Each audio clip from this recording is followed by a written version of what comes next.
Hola, ¿qué tal? Muy buenas noches, 8:45, momento de las noticias. Mi nombre es Juan Carlos Sandoval y le presento nuestros titulares. Banco Industrial, siempre de tu lado, presenta los titulares.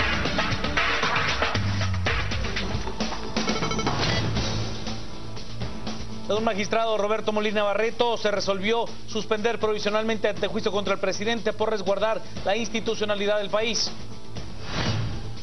Médicos y demás personal del Hospital Regional de Huehuetenango anuncian que dejarán de atender a los pacientes por falta de insumos médicos. El ministro de Salud informa que descubrieron más de 50 irregularidades administrativas dentro del San Juan de Dios. Procuraduría General de la Nación investigará el móvil del intento de asesinato del menor Ángel Escalante. En El Salvador, ONG denuncia amenazas de muerte luego de que pidiera a Naciones Unidas que investigue irregularidades en juicios por corrupción contra el expresidente Francisco Flores. Banco Industrial, siempre de tu lado, presentó los titulares. Comencemos con las noticias. El magistrado de Corte de Constitucionalidad, Roberto Molina Barreto, aseguró que la resolución de otorgar un amparo provisional, con lo cual queda en suspenso el proceso de antejuicio contra el presidente, es por resguardo de la institucionalidad. El magistrado Roberto Molina Barreto justificó el por qué la Corte de Constitucionalidad amparó provisionalmente a Karen Fischer, con el que detuvo provisionalmente el proceso de antejuicio contra el presidente de la República. Según Molina Barreto, todo fue en defensa de la institucionalidad del país. Pero hay derechos, como el que nos atañe para este caso, que es cuando se pone en peligro la institucionalidad del país, cuando hay peligro el orden constitucional. Recuérdense que esa es la función esencial de la Corte de Constitucionalidad. Y el procesar a uno de los tres órganos del Estado sin ningún fundamento clásico, que es haber pasado por el tamiz del antejuicio, pone en peligro la institucionalidad. El magistrado añadió que la Corte Suprema de Justicia se adelantó a mandar el antejuicio contra el presidente al Congreso, sin antes conocerlo en el Pleno de Magistrados de la Corte Suprema de Justicia, según lo establece el artículo 16 de la Ley de Amparos. El vocero presidencial dijo que la resolución de la CC resguarda la institucionalidad y la democracia. El Ejecutivo, a través del vocero presidencial, coincide con la explicación de Roberto Molina Barreto de la Corte de Constitucionalidad sobre el amparo otorgado a la abogada Karen Fischer. El funcionario indicó que la resolución que deja en suspenso provisional el antejuicio contra el mandatario Otto Pérez Molina fortalece la democracia y la institucionalidad del país. Esta es una situación legal, la cual viene a fortalecer prácticamente nuestra democracia, la institucionalidad del país. Estamos en democracia y eso es lo más importante, que estamos utilizando todas las herramientas necesarias para poder desarrollar un proceso debido como corresponde. Es una situación temporal, son 48 horas y luego puede cambiar el escenario, ¿verdad? Si es favorable o no, pero estamos a la espera del dictamen que se dé definitivo. Jorge Ortega negó cualquier relación entre el presidente de la República y la abogada Karen Fischer. Además manifestó que la solicitud del antejuicio estaba viciada desde el principio.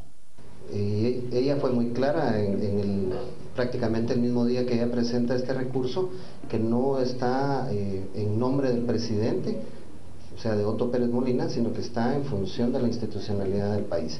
Y esto se da porque el ejercicio que se da en el momento la cabeza de proceso que se llama, va mal construida, va con recortes de prensa y algo fundamental, la fecha.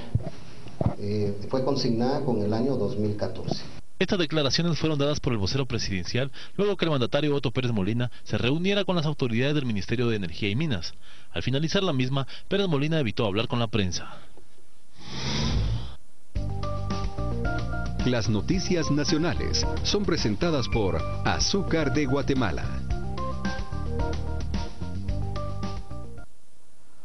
Y a continuación le presentamos algunas de las escuchas telefónicas que salieron a luz durante el proceso que se sigue esto en una audiencia de primera declaración por el caso del arrendamiento fraudulento de un edificio para el Instituto Guatemalteco de Seguridad Social en Chiquimula.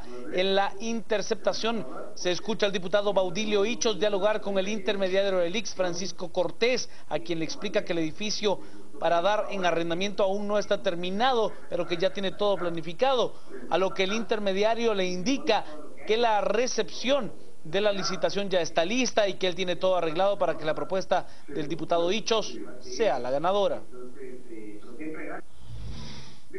viene contándole que el tema de yo voy a ir a ver con Juanito y me espera ahí esta semana para otro asunto, pero para contar también pues que aquí estamos listos esta semana termina todo lo eléctrico, el encadernamiento. Hay cositas que no se pueden amarrar porque mientras no comience el encadernamiento no se puede. Sí, le cuento que eso ya tiene fecha de recepción. Yo voy a comunicarme ahorita mismo, llamo a Lester porque le gustó pedir un favor ahí que como es de la empresa que va a ganar esta de cabo, le da faltando y que me conta todo lo que ha hecho porque se la tenemos que hacer cargar a esta gente. Eso estaba bien como que no hay nada, pues, porque eso solo es entre nosotros, ¿verdad? Sí, por supuesto. Sí. Entonces, pero siempre gracias. Yo ahorita me comunico con este ahora y yo espero que a más tardar estamos a 8, ¿verdad? Ya la fecha de revisión creo que está para el 15 o 16, algo así. Yo espero que ya empiecen a trabajar lo antes posible. Solo recepcionamos un par de días, ya digo yo, y ya previo a firmar contrato que empiece, ¿verdad? Para ahorrar tiempo, ¿verdad? Sí, porque usted dice que lo que concierne a la FA, prácticamente estamos cumpliendo, pero vamos a estar sacrificados un mes. Por el atraso que hubo en el tratamiento, pero esa cosa fue de la parte administrativa de Inglaterra, ¿verdad? Sí. Ahorita le digo la fecha exacta que se recepciona eso. No sé. Permítame, ahorita le digo la fecha. Y hay una fecha ahí de visita también, pero es donde necesito platicar con el administrador, si usted tiene idea.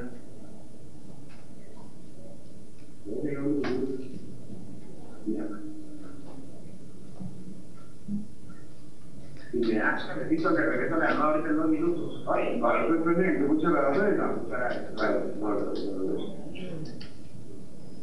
Se está comunicando.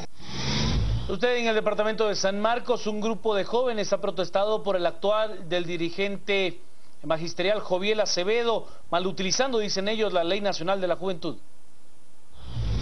Ante las últimas movilizaciones del Sindicato del Magisterio y de Salud a favor de algunas leyes, dentro de ellas la Ley Nacional de Juventud, la Coordinadora Juventud por Guatemala aclaran que en ningún momento han establecido comunicación ni coordinación con los sindicalistas del Magisterio y el de Salud, por lo cual no avalan que sea utilizada la Ley Nacional de la Juventud para justificar movilizaciones. Y le exigimos a él una aclaración. Todos sabemos a qué instancias responden estas movilizaciones. Lamentablemente en ellas se han dado actos de violencia dentro de estas manifestaciones y que no representa para nosotros el estar peleando por esta Ley Nacional de la Juventud. Nosotros apostamos a que esta persona no conoce la iniciativa de Ley 3896. Nosotros desde años hemos venido impulsando esta iniciativa. Es Joviel Acevedo que dentro de sus declaraciones ha venido impulsando otras leyes, no solo la Ley Nacional de la Juventud. No sabemos con qué intención, más bien representa algunos intereses personales, pero sí queremos deslindarnos nosotros como juventud de lo que pueda pasar en estas movilizaciones que no tienen legitimidad.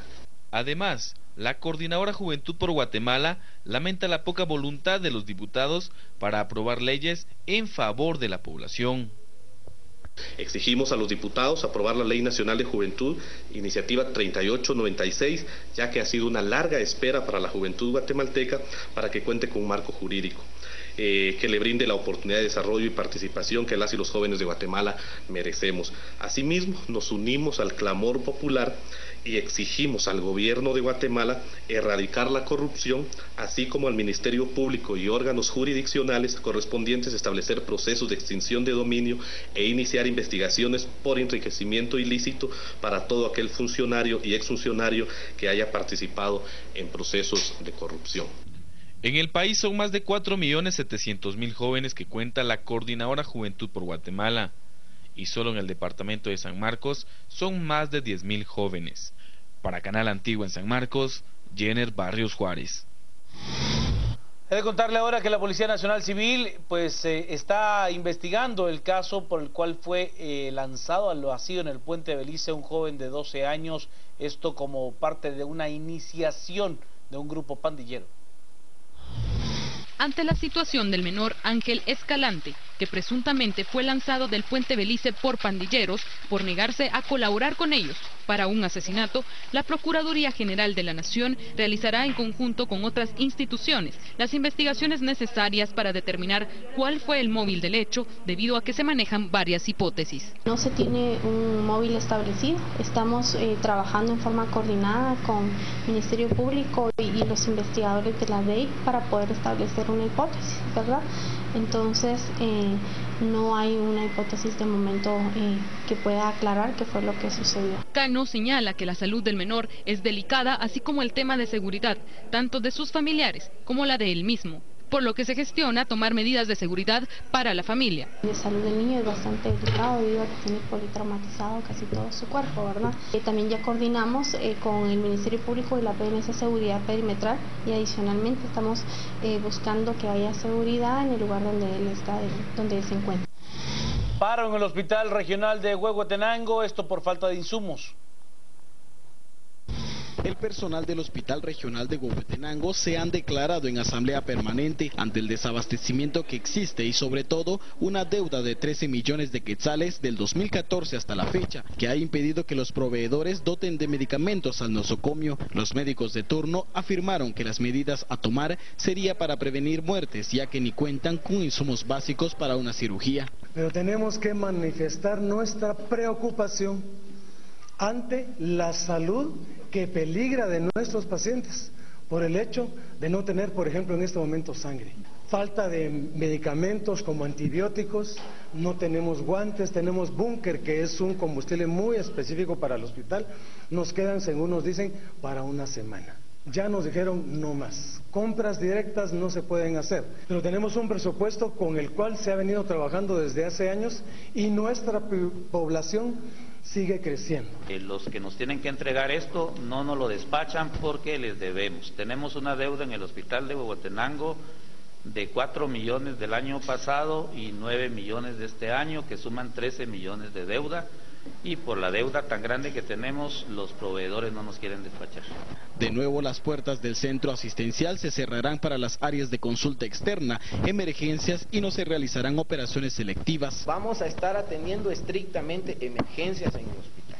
No estamos en la capacidad de seguir haciendo operaciones selectivas. Nos declaramos como personal del hospital en asamblea permanente. Esta crisis hospitalaria ha provocado que algunos familiares de pacientes internados han llegado a pagar hasta 10,000 quetzales en medicamentos, ya que solo han recibido recetas. Aquí no hay medicamentos, aquí no están poniendo nada porque no hay nada de medicamentos. Todos los medicamentos aquí yo los he estado comprando afuera porque aquí no hay en el hospital.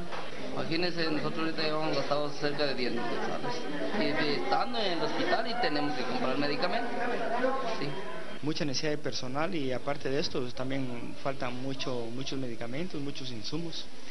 Acá hay mucha necesidad, hay gente muy pobre que en realidad no pueden, les cuesta comprar hasta un pañal, no digamos medicamentos, ¿verdad? Y exámenes que son privados. Desde Huehuetenango reporta para Canal Antigua, Haroldo Mateo. Según las autoridades del Ministerio de Salud, se descubrieron al menos 53 anomalías en los procesos de compras en el Hospital San Juan de Dios.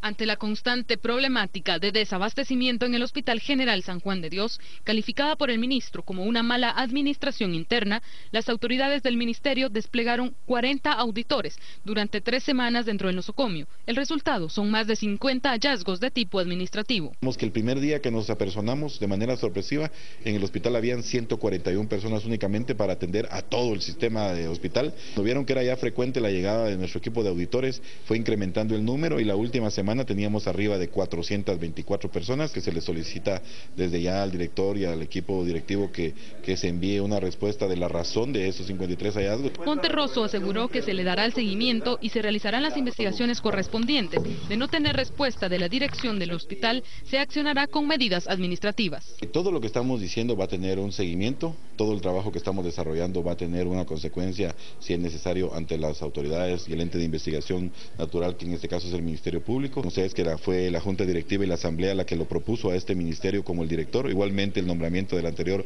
fue porque ellos lo propusieron y en esa línea de ideas nosotros mantenemos el respeto a la decisión que ellos adoptaron, porque lo que buscamos es que se dé consenso y que se den resultados oportunos, pero de manera dialogada. Sin embargo, Monterroso afirma que respetará la decisión de la Junta Directiva en cuanto a la elección del director del hospital, por lo que por el momento no se estima una destitución.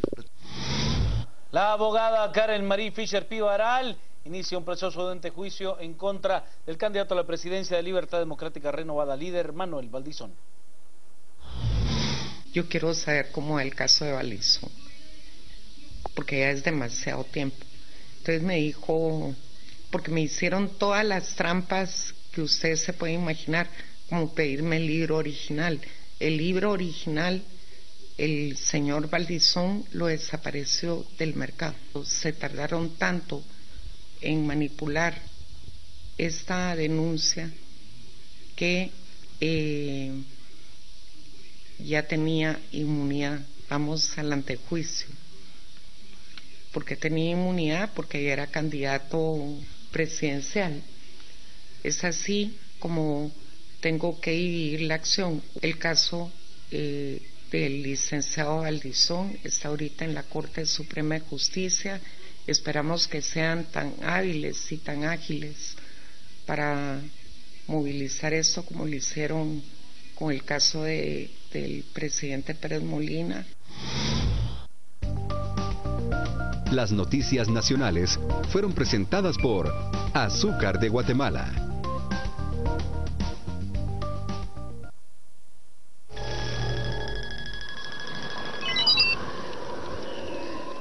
Hola, ¿qué tal? Ya me encuentro con ustedes para comentarles cuál es el pronóstico del clima en la ciudad de Guatemala para mañana. Antes vamos a ver la imagen satelital y saber cómo se comporta esto en todo el territorio nacional. Básicamente continuamos con humedad en todo el territorio guatemalteco, sistema de baja presión afectando nuestro territorio por el lado de Petén y hacia el centro. Esto está provocando nublados parciales a totales, presencia de lluvias y tormentas eléctricas dispersas. Mañana en la ciudad de Guatemala se espera una mínima de 17 grados, una máxima de 26 grados centígrados. A las 6 de la mañana se alcanzan 16 grados, 12 del mediodía 24 grados, 6 de la tarde 21 grados centígrados. La humedad para mañana se prevé que sea de un 73%, con 50% de probabilidades de lluvia y el viento viene del nor-noreste a una velocidad de 21 kilómetros por hora. Mañana el sol sale a las 5:34, se oculta a las 18:33. La fase lunar que tendremos mañana, máximo creciente 18% full. Esto es todo lo que tengo para comentarles sobre el pronóstico del clima. Tengan ustedes feliz noche y feliz fin de semana.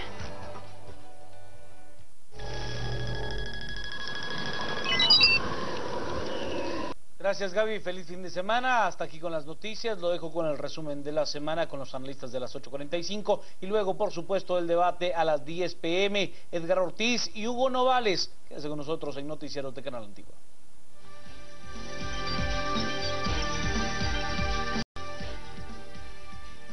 Buenas noches, bienvenidos en este día viernes a las 8:45. Es un gusto estar con ustedes y presentarles a este panel en que esta vez no estoy bendito entre las mujeres porque nos acompaña. Hoy ha accedido a participar en una entrevista en a las 8:45 el magistrado Roberto Molina Barreto de la Corte de Constitucionalidad.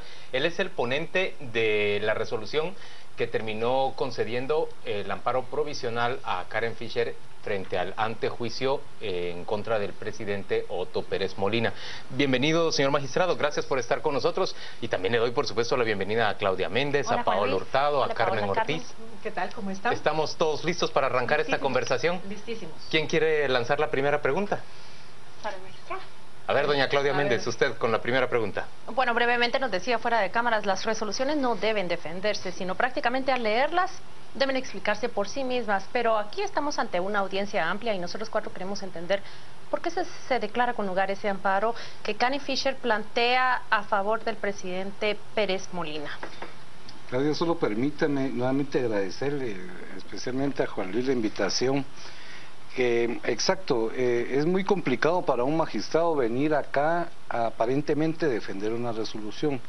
No pretendo hacerlo, es más, la traigo, pero creo que a veces sí es necesario platicar sobre ella y tal vez dar alguna ampliación en la explicación, porque al final lo que necesitamos es orientar a la ciudadanía.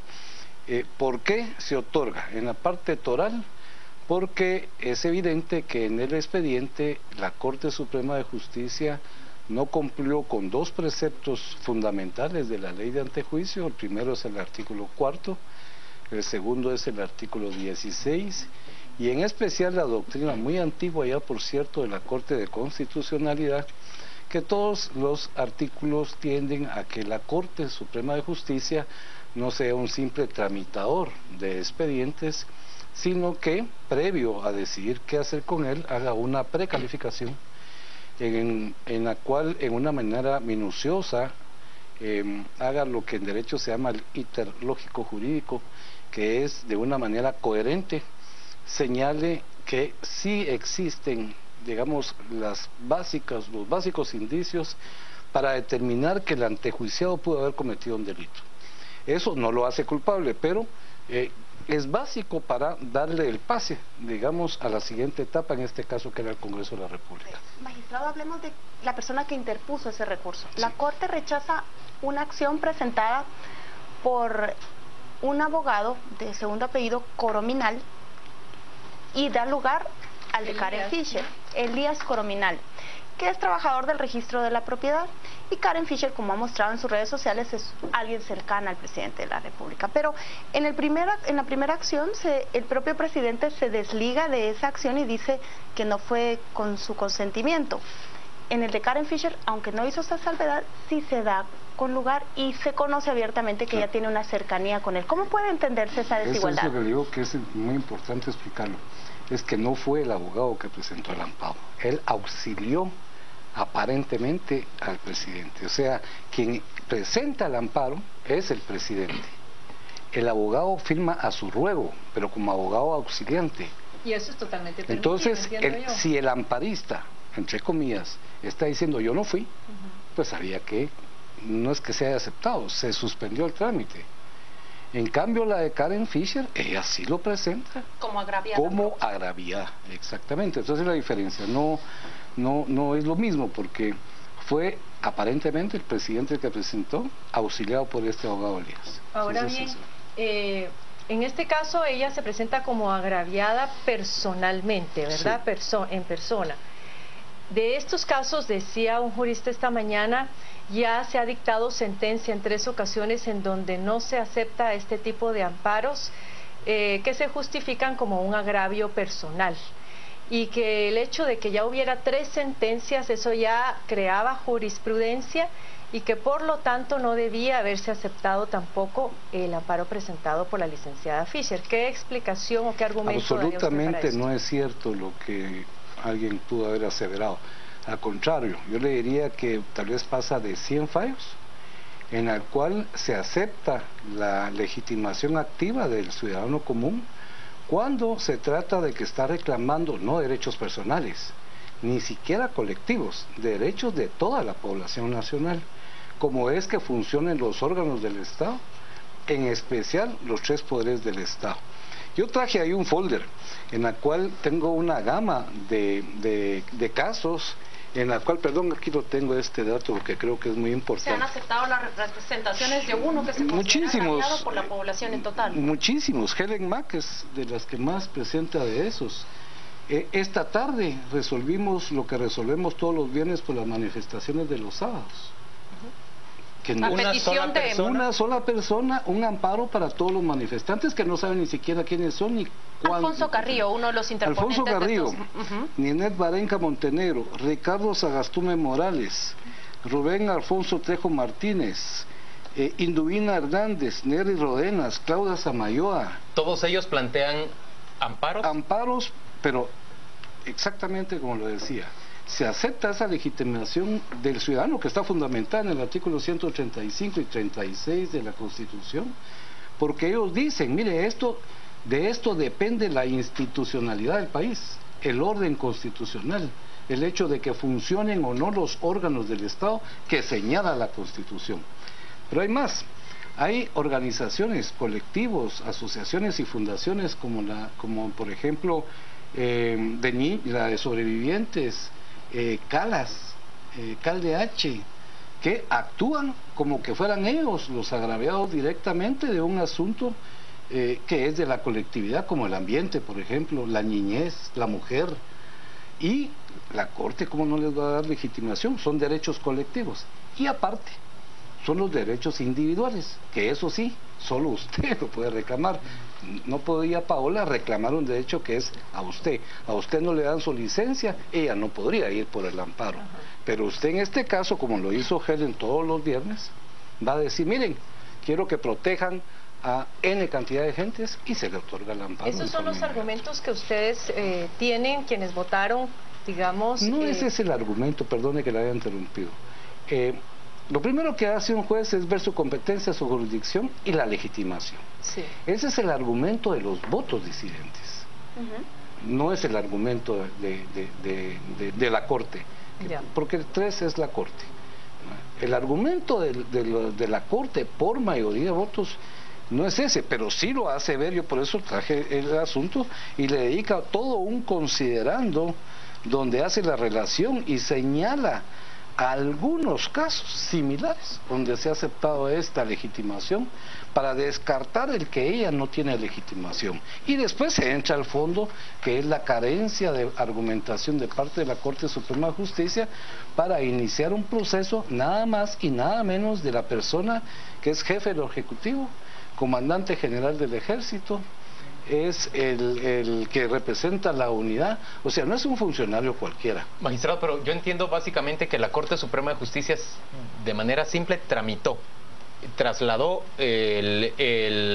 la solicitud de antejuicio hacia el Congreso de la República, y ustedes como magistrados dicen ellos debieron haber realizado una evaluación y calificar si existían indicios mínimos para que se le diera curso a esa solicitud de antejuicio. Al no existir esa consideración de parte de la Corte Suprema, ustedes otorgan el amparo a la ciudadana. En el sentido de suspender temporalmente aquella resolución de la Corte Suprema de Justicia. El trámite que le da la Corte Suprema de Justicia, la única vinculación que encuentra es porque el presidente nombró a algunos personajes que están siendo procesados por la CICIG y el Ministerio Público en otro proceso en el cual el presidente no es indicado. O sea, le están atribuyendo a él hechos de terceras personas en la cual él no está sindicado. La única vinculación es el nombramiento. Déjeme que le contradiga en ese sentido, y no voy a hablar en términos de que el presidente sea un sindicado o un acusado. Ni yo condenado ni absuelto, porque no sé si él ninguno de esos términos caben acá. Pero ¿qué pasa si resulta una persona objeto de investigación? Y lo que ese antejuicio reclama es que él sea desprovisto de esa inmunidad que le protege ante cualquier pedido que pueda resultar de los altos cargos que fueron nombrados, muchos por él, muchos por la ex vicepresidenta, y que resultan ahora acusados de delitos graves. Para una investigación, Claudia, no se necesita que le levanten a usted el antejuicio. Si usted quiere acceder a la cuenta bancaria del investigado, sí. Del presidente, por ejemplo. De cualquier persona. ¿Por qué? Porque existe el secreto bancario.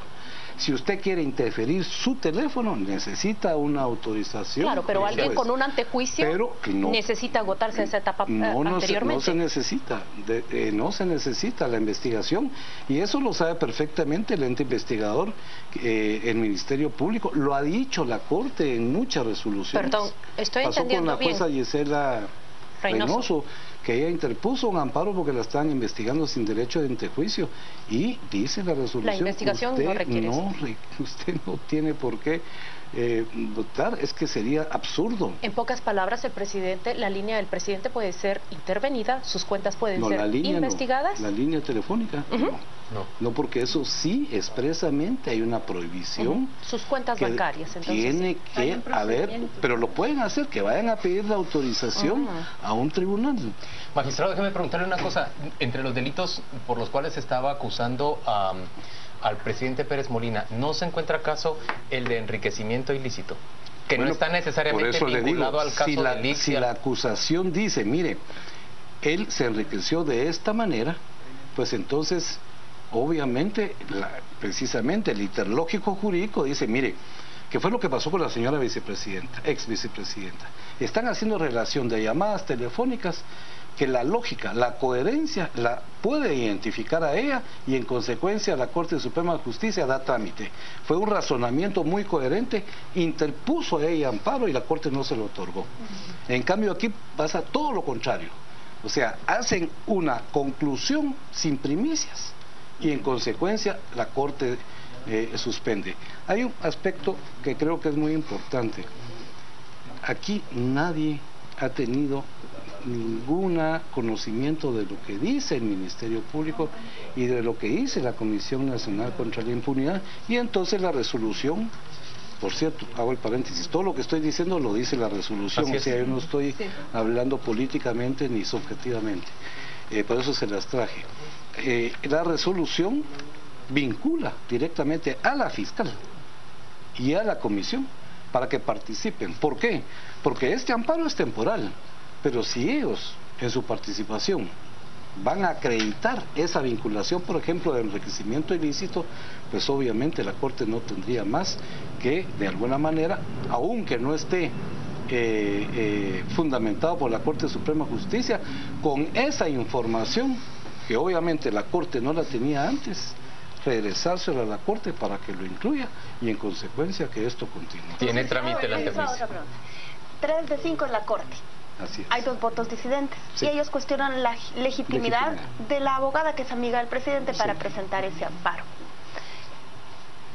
El presidente escogió de la Corte de Constitucionalidad a su vicepresidente. Sí.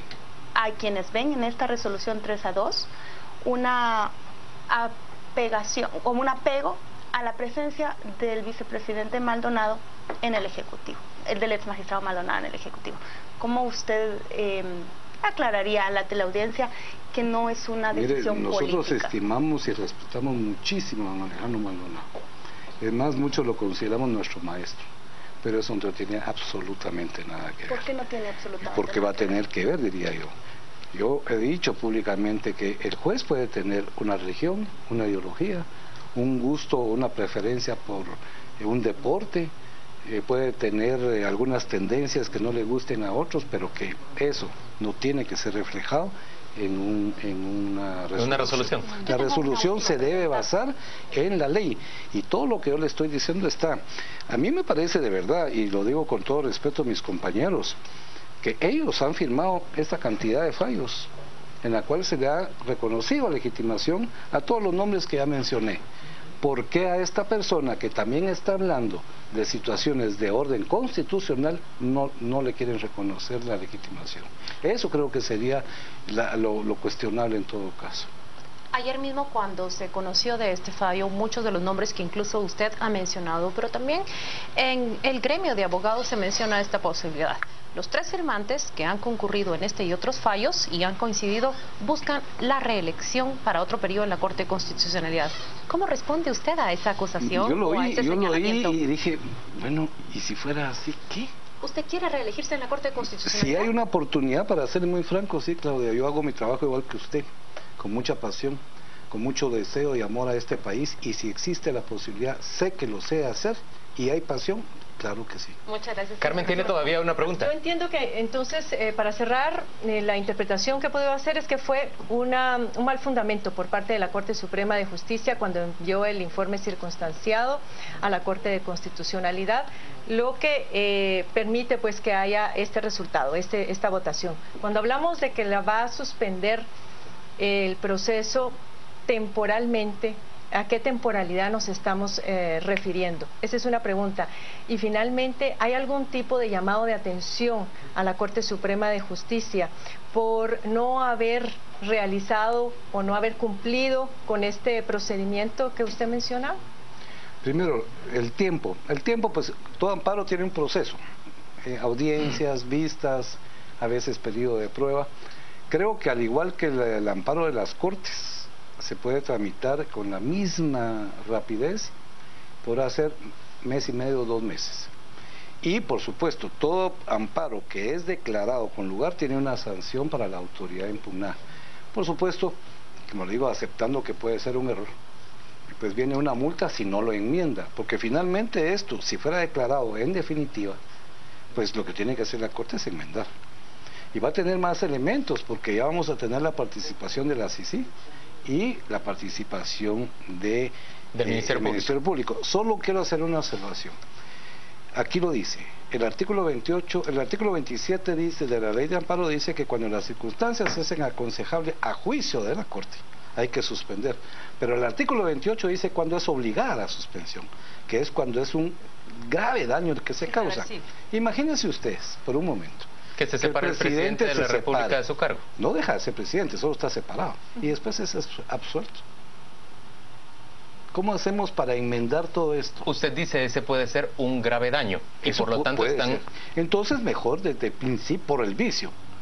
Entonces se está haciendo una pausa. Como en muchos otros casos que han sido cuestionados. Una pausa que se arregle, se enmiende ese primer paso.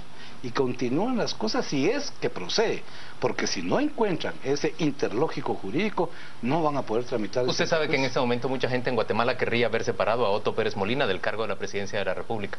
Esta resolución, por esas razones, se vuelve impopular. ¿Cómo afronta usted el hecho de ser el ponente de una resolución impopular? Lo dije en una conferencia de hoy de primero. Le dije, miren, quiero decir que yo también estoy harto, yo también estoy decepcionado. Yo también estoy con el mismo sentimiento de la mayoría de la población. Pero un desmán no se arregla con otro desmán. Una ilegalidad no se arregla con otra ilegalidad. Guatemala ha tenido crisis tremendas como la del 25 de mayo del 93. Y salimos de esa crisis por legalidad. Y ni siquiera nadie lo pidió. Fue de oficio que actuó la Corte de Constitucionalidad.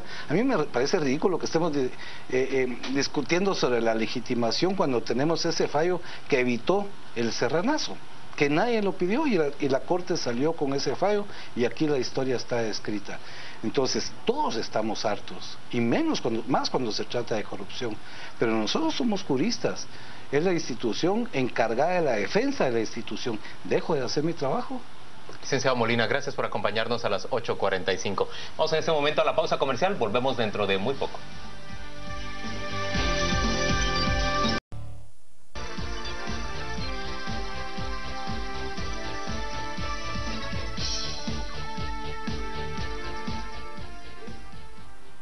Ya estamos de vuelta en esta noche de viernes y ahora vamos a platicar nuevamente de antejuicios, pero ahora los sujetos de estos son otros. Era miércoles cuando la fiscal general Telma Aldana anuncia que se tramita un antejuicio contra la candidata presidencial Sandra Torres. ¿Cuál es la acusación? Circularon unos vales aparentemente hechos rodar por la UNE, en los cuales ella ofrece y propone algo que sugiere que el votante que vote por ella, que aquella persona que se manifieste, que participe en las reuniones, puede tener derecho a un quintal de hierro. Ese es el vale que circula ahí. Bien, resulta que existía una acusación anterior en la cual los miembros del Partido de la Unidad Nacional de la Esperanza decían que ese vale había sido calcado de otro por el cual ellos acusaron a Manuel Valdizón. Son prácticamente lo mismo. Ofrecen hierro, cemento, o comida a cambio de el valioso voto. Ahora los dos candidatos, tanto Sandra Torres como Manuel Valdizón, enfrentan ante juicio por hechos muy similares. Yo quiero decir algo ahí. Vimos que primero acusan el vale de la UNE y lo hace el Ministerio Público en función de una denuncia de la Inspectoría del TSE, del Tribunal Supremo Electoral. Cuando le cuestionan, oiga, ¿por qué no denuncia también a Manuel Valdizón si él en el mismo departamento también entregó vales con otro candidato a alcalde? En el mismo municipio. En el mismo, en Mazate fue. En Mazate, sí. Y entonces argumenta el MP, es que de él no teníamos denuncia. Entonces viene Orlando, presenta después la denuncia, Orlando Blanco, contra Valdizón y le dice, ese vale incluso es una venganza por que nosotros los denunciamos. La gran falla aquí es que el Ministerio Público espera que haya una denuncia de la Inspectoría y si solo tiene una, entonces solo presenta una. No actúa de oficio. Un Ministerio Público más autónomo, más independiente de que alguien le vaya a poner la queja del hermano menor de mire lo que está haciendo, podría haber actuado de oficio ecuánimemente. Con la denuncia de la Inspectoría y con porque tenemos las evidencias y podemos conseguirlas. Allí se hubiera librado la fiscal Tel Maldana de esa suspicacia que levantó en su conferencia de prensa cuando solo señala uno y todo el mundo había visto lo que estaba haciendo el otro. Miren, yo lo que creo que hay que considerar aquí es que estamos estrenando Fiscalía de Delitos Electorales. Tiene escasamente tal vez un mes y mucho de haber empezado esa fiscalía. Entonces, anteriormente era la Inspectoría del Tribunal Supremo Electoral, pues está inclusive en la ley la encargada de realizar investigaciones y también de apoyarse o de dirigir las denuncias respectivas en caso determinara alguna falta o delito electoral. En esta ocasión, pues ya tenemos una Fiscalía de Delitos Electorales y lo que se ha dado es una duda de, bueno, ¿por qué no investigó el Tribunal Supremo Electoral? Sino que recibe la denuncia, la envía directamente al Ministerio Público y el Ministerio Público la eleva a la Corte Suprema de Justicia. Yo lo que quisiera pensar es que aquí hay un problema todavía de procedimientos o de protocolos que no está del todo claro. Por un lado, yo creo que todavía no se han logrado coordinar lo suficiente porque estamos, como les digo, estrenando esto. Yo le decía a un periodista esta mañana, esto es lo que yo llamo el efecto Transmetro, y así es como yo lo he trabajado otras veces con mis alumnos en la universidad, que eso ustedes se recordarán cuando el Transmetro empezó funciones aquí en la capital, todo fue un caos, pero un caos tremendo los primeros días. Y no es sino hasta con el paso ya de las semanas que pareciera que todo se empezó a regular y a funcionar correctamente. Creo que esta ha sido la primera prueba de fuego para esta Fiscalía, para que ellos traten de ver cuáles van a ser esos protocolos o mecanismos de coordinación. Y también valoremos que la Fiscalía únicamente tiene 5 fiscales que fueron capacitados a decir en días pasados por la misma Inspectoría del Tribunal Supremo Electoral. Qué alegre poderle llevar la contraria a alguien en ausencia de Pedro Trujillo, Carmen, pero es que yo aquí lo que veo es un problema de mucho más fondo. En realidad es la falta de coherencia y de integralidad, por ejemplo, del Ministerio Público frente a la Comisión de Delito. ¿Hay o no hay delegación del Ministerio Público en el municipio de Mazatenango, que es cabecera departamental de Suchitepeques? Tiene que haber. ¿Cómo es posible que cuando circuló el primer volante, el del partido líder, ofreciendo cemento y otros materiales de construcción para elegir al alcalde, la reelección del alcalde de Mazatenango, cómo es posible que no haya actuado de oficio el propio Ministerio Público, aunque no hubiera habido un delegado de la Fiscalía de Delitos Electorales? Ahí es a donde yo voy para cuestionar la falta de integralidad y de coherencia de parte de y la corresponsabilidad igualmente con la Inspectoría también del Tribunal Supremo. Pues totalmente de acuerdo, pero si todo lo vimos en redes sociales, si la propia cementera emitió de manera pronta un comunicado diciendo que rechazaba el uso de su imagen, de la imagen de su marca en ese volante, ¿por qué no se actuó? ¿Y por qué ahora, dado que una magistrada del Tribunal Supremo Electoral envía, por cierto que el volante que envió de la UNE, según dice la propia UNE, es un volante falso? Es falso, dicen. Es un volante falso y que ellos ya habían denunciado la falsedad de esa acción como una campaña negra en su contra. Lo cual lo convierte en un hecho más grave todavía y nos levanta, como dice Paola, una gran suspicacia de parte de la fiscal general de por qué deliberadamente y casi clasificadamente se va el Ministerio Público en contra de la UNE y un día después también tenemos este antejuicio contra Manuel Valdizón porque precisamente uno de los miembros del partido de oposición o competidor lo promueve. Yo creo que es una lástima que se haya dado este desliz, por llamarlo de alguna manera, porque vemos que si algo estaba recobrando confianza, credibilidad, es justamente el sistema de justicia y especialmente el Ministerio Público. En este caso, pues yo creo que esto sí va a afectar, porque estamos viviendo un momento político muy particular, extremadamente sensible, y precisamente esta decisión y esta información que se lanzó la semana pasada, lo que ha generado ya es una guerra entre partidos políticos. Y hoy estamos entre fuego cruzado, Señoras, entre UNE Pero y una líder. guerra que alimentó el propio MP. La pregunta que Eso todo es- el mundo se está haciendo es, ¿van a quedar excluidos Sandra Torres y Manuel Valdizón de la competencia electoral? No. ¿Es eso rumbo a lo que vamos? ¿Qué opinión tienen ustedes? Miren, lo que pasa es que también hay responsabilidad de los candidatos a alcaldes. Están viendo al líder del partido. Y como defendía el vocero de Valdizón, él no es secretario del líder, en cambio Sandra Torres sí. ¿Por qué acusan a él si él no tiene vinculación con la organización en términos de dirigencia? Ese es un formalismo. Ese es un porque- formalismo, siquiera está pero hay afiliado. otra cosa. ¿Y qué tal si la iniciativa la tomó el candidato a alcalde? Como fue con el de las De la bikini. el de los bikinis de la UNE en la playa. ¿Qué tal si la responsabilidad cuando averigüen fue la iniciativa de uno de estos dos de Mazate que mandó imprimir los vales con la cara de su líder y el primer saco de cemento que encontró en el Google? ¿Y sí? ¿Qué tal? Y sobre lo que decía Carmen, mira Carmen, yo te entiendo, hay que darles el beneficio que acaban de aprender, están abriendo. Sí, pero es que tienen 3 meses para probar su efectividad. ¿De qué me sirve una Fiscalía de Asuntos Electorales en enero, cuando ya se violaron Mira, todas no las es que los normas? justifique, solo digo que tenemos que tomar en cuenta eso, porque eso denota la debilidad institucional. pero es que no hay Y no solamente justificación están para la estrenándose, es que además de que se están estrenando, el tiempo que tienen para resolver este tipo de casos es sumamente Pero corto. me dejan algo, cortitito. voy a utilizar el argumento de Carmen, pero lo voy a orientar de otra manera. Y yo creo que estas son las buenas noticias de lo que hemos vivido esta semana. Hay antejuicio contra Manuel Valdizón y hay antejuicio contra Sandra Torres. Hay una Fiscalía de Delitos Electorales funcionando.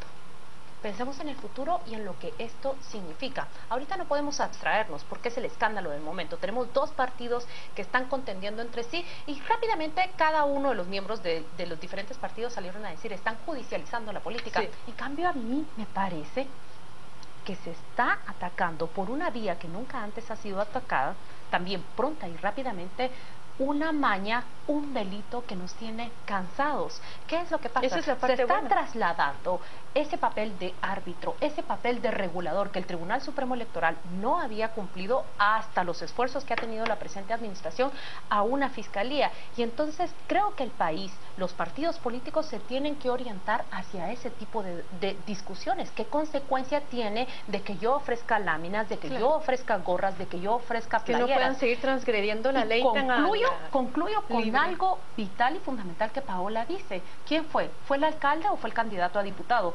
Yo tengo entendido que en la UNE hay un gran descontento porque Sandra Torres tomó decisiones con relación justamente a esa actividad donde una chica hace un striptease durante un meeting de la UNE y que se castiga a un candidato a diputado cuando el responsable era otro. Los partidos van a tener un control más sobre lo que ese candidato a alcalde está haciendo, sobre lo que el diputado está proponiendo. Y créanme, una autorregulación. se va una autorregulación. Hacia eso vamos, o hacia eso aspiro que vayamos. Hablamos de hechos. Hay un tema que hay que plantear, es el de Tenemos que hablar Baudilio de Hichos. hechos. Baudilio Sí. Hichos se le ha presentado también un antejuicio de una manera, digamos, más sólida en comparación con el Contundente. Ministerio Público. Pero también De una hay que manera- sí, de una hay que manera hacer la salvedad que aquí está contundente sí. de parte de la Comisión Internacional contra la Impunidad y la Fiscalía Especial contra la Impunidad, que es la FESI del Ministerio Público, que enlaza a CICIG con el MP.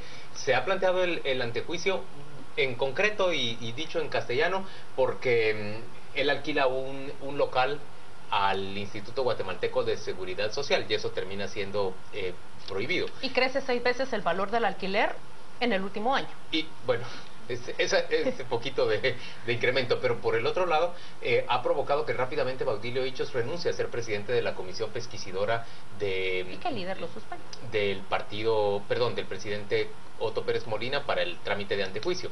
Líder también lo suspende, mas no lo obliga a renunciar de la candidatura, ni a él ni a Arnoldo Medrano, de quien habremos de hablar próximamente. Pero ¿coinciden ustedes que estos son apenas los efectos positivos o los primeros efectos positivos de esa justicia que estamos viendo que se traslada a prácticas Yo que creo sucedían que en la sí, política? y yo no vería tampoco como que es parte de una estrategia para que el presidente llegara hasta enero, como algunos han dejado ver con la investigación alrededor de Hichos. Yo creo que al final las cosas cayeron por su propio peso y cayeron justamente en este momento. Y qué decir del caso de líder y su reacción de decir, bueno, lo vamos a suspender nada más del partido político y lo mismo vamos a hacer con Medrano.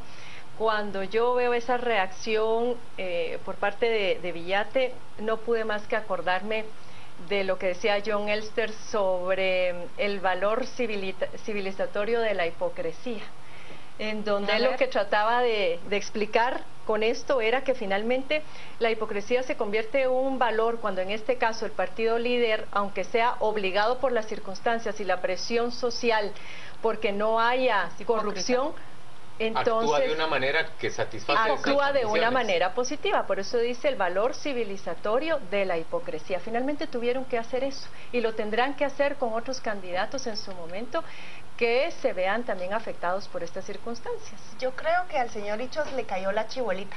En esa tómbola cuando sacan su nombre para que él presidiera la comisión, miren, es que los astros se alinearon para hundirlo. Porque a mí me gusta, cuando vi de qué se trataba el caso, me parece tan irónico. Él remodela su edificio en Chiquimula. Después se lo arrienda al IX, sobrevalorado en 2.100.000 quetzales. Una adjudicación directa sin competidores. Y después le dan un contrato para remodelar el edificio, que él ya lo había remodelado, y le pagan 946.000. O sea, le reponen la plata que gastó en remodelar. Y cobraba casi 90.000 quetzales al mes durante 27 meses. Él se había sacado la lotería. Lo peor que le pudo pasar fue que su nombre saliera en la tómbola, porque preside una comisión que iba a investigar al presidente por corrupción en el IX. Y la CICIG, de oficio con el MP, investiga esa publicación que antes de que él saliera premiado en el Congreso, le habían señalado de que él era contratista del Estado. Como siempre desmienten a los periodistas, dicen, estos son ataques políticos, le están pagando a los periodistas para que me desprestigien. Es un juicio político. Si no, ahí están los contratos, el señor hizo una trampa garrafal, y yo creo que lo que procede ahora, después de que él renuncie a la comisión, es que el TSE no lo deje inscribirse como candidato para la séptima reelección. Y lo que correspondería no debe estar en el Congreso de la República. De una vez por todas dejen de votar por ese señor. Ojo, sí, totalmente. Y quiero añadir algo, es que no solo es el Congreso de la República, el Tribunal Supremo Electoral y los partidos políticos, también con la valiosa investigación que Jessica Gramajo en Prensa Libre realiza y Prensa Libre publica la primera semana de junio, también le atañe al organismo judicial. ¿Cómo es posible que toda la familia de este señor, esposos de sobrinos y demás compañía limitada, tuvieran tres todos organismos los del clave. Estado, sí. Y quiero decir algo en beneficio de la inocencia de estas personas. Es probable que los jueces, si son jueces actuales, yo quiero creer que ganaron su puesto por oposición tal como lo regula la ley. Es probable que llegaron hasta allí, pero el organismo judicial está llamado a verificar cuán conveniente es que todos los parientes estén dentro de la misma jurisdicción. Bueno, ¿y qué me dices del otro integrante de la comisión pesquisidora, el licenciado Linares, que tiene un parentesco, parece que es esposo de la presidenta de la Cámara Penal de Amparos? No sabía de ese caso. No sabía del caso. Que lo estuvo denunciando inclusive Ninés Montenegro también, porque ella decía que habían dos casos con los cuales había que ponerles mucha atención. Uno era el de Hichos y otro era el de este diputado por el Partido Patriota, cuya esposa estaba directamente vinculada con el organismo judicial. En su momento, pues esto no se atendió. Aquí también quedaron muchísimas dudas, habían dudas antes de que se presentara finalmente este amparo de que se le diera lugar. En el caso de la pesquisidora se había quedado únicamente con 4 miembros tras la salida de Hichos. Como parece ser que también es la primera vez que tenemos un caso de esta naturaleza, no estaba claro quién iba a asumir la presidencia, porque ustedes ven que hay un presidente, secretarios y vocales, con lo cual algunos decían que el procedimiento adecuado era o elegir otra comisión pesquisidora. No se sabía si había que correrla, pero además había otro problema que era el número. Siempre en ese tipo de pesquisidoras se necesita un número impar por asunto de votaciones. Claro. En este caso hubieran quedado únicamente 4 personas que siguieron tomando decisiones todavía antes de que se supiera lo de Bueno, pero la comisión está muerta por 2 meses. Ajá. Está muerta por 2 meses, pero efectivamente aquí hay un vacío procedimental que va a haber que revisar en este ínterin, porque no sabemos si el caso va a volver nuevamente al Congreso de la República. Vamos a ir a una pausa comercial, volvemos dentro de muy poco este día viernes a las 8:45.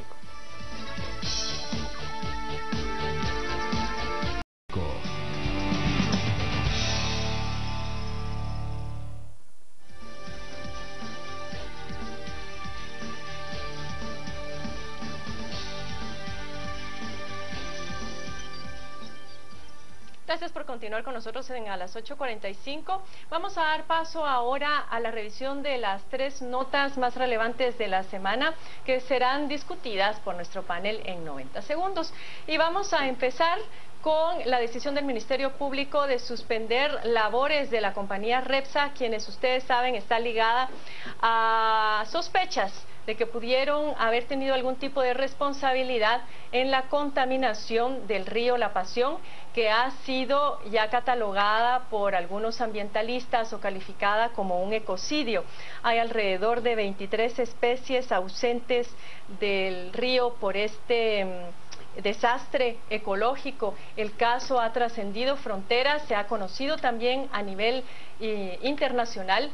Ya esta semana incluso se ha empezado a conversar sobre la posibilidad de que este desastre sea consecuencia de una especie de terrorismo que ha afectado, pues, lamentablemente también a los pobladores de la región, porque ustedes saben que ellos dependen también de la pesca de los recursos naturales de este lugar.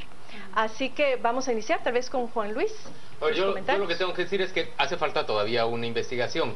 Es muy improbable que la empresa no sea responsable de este caso, pues porque es la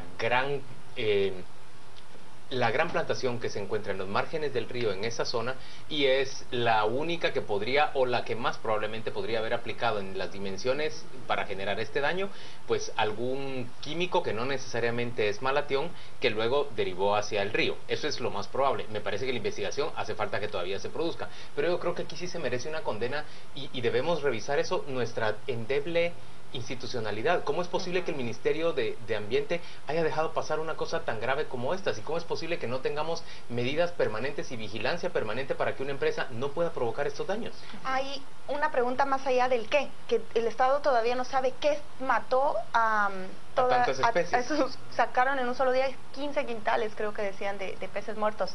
Es el cómo. Fíjense que nos explicaba un experto en químicos el lunes que si hubieran derramado un tonel, por ejemplo, de un químico malatión u otro igual de tóxico, habría matado una cantidad de peces a la redonda que no alcanzan ni para 1 kilómetro siquiera. Para 100 kilómetros de mortandad, 147 incluso hablaban. La gran pregunta es ¿cómo y cuánto? Más allá del quién, porque imagínense que haya una filtración en el suelo, que haya pozas de oxidación que están... Puede haber 1000 razones, pero o que la lluvia acarree las derivas de... Exacto, porque quiere decir que si no se... podría volver a ocurrir. Claro. A mí lo que me preocupa, y se acabó el tiempo, pero solo voy a decir 2 números, son 16 comunidades y alrededor de 30.000 familias. Si eso le pasa a los peces, ¿qué podemos esperar que sea el efecto en esos niños, en esas mujeres que van precisamente a ese río? Hasta una prohibición para lavar en el río durante la semana. Carmen, tú tienes la segunda noticia. Muy bien. El segundo caso tiene justamente que ver también con la marcha del magisterio realizada el día de ayer. Ellos partieron del obelisco hacia el centro de la capital y pues estaban en contra, se manifestaron en contra de las modificaciones a la ley de servicio civil. Algunos de los participantes se quejaron porque dijeron que habían sido obligados a atender esa marcha. Sí. También hubo algún tipo de incidentes, como una persona que manifestó su apoyo a las reformas a la ley electoral y de partidos políticos con un cartel y fue agredido por varios de los manifestantes. Incluso tuvo que refugiarse en algún lugar por temor a que lo lincharan, porque lamentablemente esas eran las consignas: línchenlo, línchenlo. Yo Vamos creo que a comentar un poco sobre esta situación. Decepcionante, Carmen, lo que vimos ayer del magisterio. La gente no lograba ponerse de acuerdo cuando los entrevistaban de por qué estaban ahí. Imagínate qué significa eso. Segundo, no hay un apoyo a las protestas sociales que veo más legítimas de la plaza los sábados. Y segundo, se manifiestan en contra de una ley porque le afecta su edad de jubilación. Parecieran estar totalmente al margen del clamor de la mayoría y parecieran estar siendo llevados más bien que movidos por intereses de gremio. A lo largo de la semana se ha asociado esta manifestación y las labores que van a tener estos actores como simples instrumentos que están prestos a defender el sistema. Es que no puede entenderse esta marcha y este reclamo sin comprender el contexto que hay detrás. ¿Por qué va a suceder un incidente como el que tú describes, que alguien que apoya las reformas a la ley electoral y de partidos políticos es tratado de esta manera en una marcha? Para mí la ecuación simplemente no se comprende ni se acepta. Esta asamblea defendiendo al sistema prácticamente lo dice todo ya. O sea, ¿qué valor y legitimidad puede tener una manifestación como esa? Uno puede entender que el magisterio organizado esté en contra de modificaciones a la ley de servicio civil, pero yo por lo menos no puedo compartir su oposición. Yo creo que necesitamos una nueva ley de servicio civil, una que verdaderamente nos garantice un Estado lleno de burócratas que sean apolíticos, técnicos y aptos para su cargo. Muy bien, vamos a dar paso a nuestra tercera nota. Muy brevemente, se trata de la condena a 18 años de prisión a la abogada Susana Luarca por adopciones ilegales. Ustedes recordarán que en este caso los niños fueron dados en adopción, algunos de ellos en Estados Unidos. Se da esta condena que definitivamente no va a devolver a estos niños a sus madres. En los procesos de investigación para localizar a estos padres adoptivos pues están en proceso, no hay ninguna certeza de que esto finalmente va a ser así y pues definitivamente es un verdadero drama humano. Yo quiero tomar aquí la palabra y empezar por decir que Susana Luarca es apenas el primer nombre de un símbolo de impunidad que también cae. Si ustedes leen el resto de acusados, ellos jugaron papeles determinantes en el caso concreto por el cual fueron juzgados. Una niña que fue arrebatada y dada en adopción. ¿Qué descubrimos allí? Allí hay agentes o abogados al servicio de la Procuraduría General de la Nación. Hay abogados y notarios que han sido suspendidos en el ejercicio y entonces uno comprende que el crimen que se cometió no era un crimen que no necesitaba de la protección y de operadores estatales, sino que precisamente porque contaba con ellos fue que se pudo propulsar. Entonces creo que también aquí hay una fisura, hay jueces también, hay una fisura a un muro de la impunidad y espera uno que sean los casos que sienten precedentes para el futuro. Lo que yo lamento es que al juez Peralta le dieron una condena que tiene... es conmutable la condena, sí. ¿Verdad? Igual que a otros participantes. La mejor condena, y lo veo así, es contra la abogada Luarca, porque la condenaron a 18 años. No puede ella salir de prisión pagando una cantidad. Y es solo un caso de los muchos que le documentaron durante su ejercicio como abogada, que niños fueron robados, ni siquiera convenciendo a la mamá o pagándoles, sustraídos en un descuido de ellas o a veces drogándolas para quitarles a sus pequeñitos. Rápidamente, Juan Luis. No, ¿qué puedo decir? Pues simplemente que Susana Luarca realmente ya es una figura mítica o simbólica en términos de robo de niños y de impunidad en estos casos. ¿Les parece si vamos de una vez a escoger a nuestro ganador y perdedor de la semana? Sí. ¿Quién quiere arrancar nominando a sus candidatos? A ver. Muy bien, empiezo yo si quieres.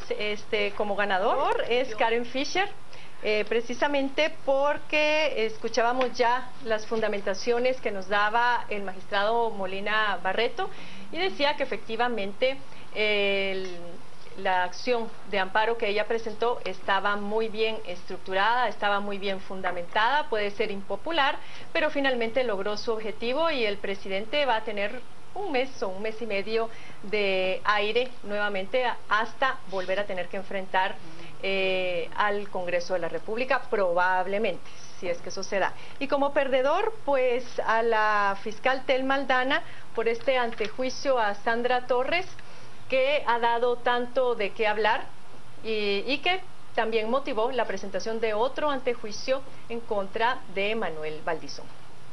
Yo postulo a una empresa que se nos había olvidado, porque después de lo de la línea se nos olvidó rápido lo del caso de Amatitlán, pero yo la traigo a colación, Tarsic, la empresa que había vendido el líquido milagroso y que ya había cobrado casi 23 millones de quetzales, cerró sus puertas después de la cancelación del contrato. Oigan ustedes, la Procuraduría General de la Nación anda averiguando si Tarsic tiene bienes que le puedan embargar para cobrarse algo de esos 22.8 millones de quetzales. Mientras tanto, solo pueden tratar de cobrar a la aseguradora que avaló el contrato por 11.5 millones. Recuerdan ustedes que eran casi 140 millones los que estaban involucrados. Por la aplicación. Pero yo lo postulo como ganador al señor Uri Rothman, que era el representante de esa empresa, porque prácticamente ahorita andan viendo cómo recuperan ese dinero. ¿Y se acuerdan que decían que lo iban a devolver? Bueno, de candidato a perdedor, yo creo que es el señor Baudilio Hichos. Qué desvergonzada que saliera diciendo que era un ataque personal, que habían pagado, que no sé qué, sus adversarios. Y ahora resulta que el señor tiene un antejuicio para que justifique que lo investiguen por esa contratación con el IX por un edificio en Chiquimula. Yo voy a proponer como ganador de la semana, el gran ganador de esta semana y prácticamente el gran ganador de 2 meses desde que empezó la crisis, cuando la CICIG descubre ese caso de saqueo de fondos desde las aduanas. Es el señor Otto Pérez Molina. El presidente ha emprendido una serie de estrategias, una serie de tácticas para salir ganando en medio de su crisis, y es a través de ese amparo planteado por Karen Fisher que él recibe el primer respiro después de 2 meses. Hagan de cuenta ustedes que él estaba bajo de agua y esto lo ha sacado a flote. Si es por 1 mes y medio o por 2 meses, por lo menos puede respirar tranquilo después de noches de insomnio. Ese es el ganador. Y el perdedor, me quiero unir a la propuesta de Paola, a Baudilio Hichos. Me parece Baudilio Hichos el gran perdedor, y como hemos hablado de lo que cada quien simboliza, es la derrota, es la caída, es un golpe al cacicazgo que él manejaba, y ojalá que este caso despierte ese rechazo a la forma en que él cooptó los poderes allí en Chiquimula. Y le doy la palabra a Juan Luis para escuchar a sus ganadores y perdedores. Yo creo que, a ver, licenciado, creo que el ganador es ese grupo de denunciantes de la corrupción de Baudilio Hichos, que provenientes de Quesaltepeque hablaron antes incluso de que hablara la CICIG. Me parece que esta asociación de comunidades indígenas de Quesaltepeque merece reconocimiento de la población allá dentro del distrito del señor Hichos, en donde él es un cacique. Estas personas se atreven a cuestionarle y se atreven a señalar los hechos que les parece que son absolutamente inaceptables de parte suya. Y como perdedor de la semana, yo creo que el Ministerio de Ambiente, que lo vemos inepto, francamente incapaz de evitar una tragedia ecológica como la que se ha producido en el Petén, en Sayaché, en concreto, en el río La Pasión. Ay, Dios, ahora yo creo que me está costando. No, a mí me está costando tomar la decisión, pero quiero... Yo ya me decidí. A ver, voto por ganador, justamente por los denunciantes de corrupción. Yo también. También, me parece que ellos fueron los héroes de la semana. Sí. Y, bueno... Digo, ¿Perdedor? ¿quién mi perdedor? Pues, en consecuencia, Baudilio Hichos. Me uno a Baudilio Hichos. Yo también considero a Baudilio Hichos un perdedor. Muy bien, yo también voy a votar por Baudilio Hichos. Ganador, me gustan tus ganadores, Juan Luis. Entonces son todos chiquimultecos los ganadores y perdedores de esta semana. Comunidades indígenas de Quesaltepeque. Que se resalte que comunidades indígenas de Quesaltepeque, los ganadores de esta semana, merecen reconocimiento por haberse atrevido a denunciar a Baudilio Hichos, y el propio diputado Hichos es el gran perdedor después de que se ha iniciado un proceso de antejuicio en su contra y ha debido renunciar a la presidencia de la Comisión Pesquisidora. También el partido líder le ha expulsado o lo ha separado, pero no le obliga a abandonar la candidatura a diputado para tener otros 4 años más de legislatura por el distrito de Chiquimula. Gracias por acompañarnos, esto ha sido todo por hoy. ¿Algo más que decir? Que un hashtag, no inscriban a Hichos. No inscriban a Hichos. Muy bien, ese será el hashtag. Que descanse, nos vemos el domingo.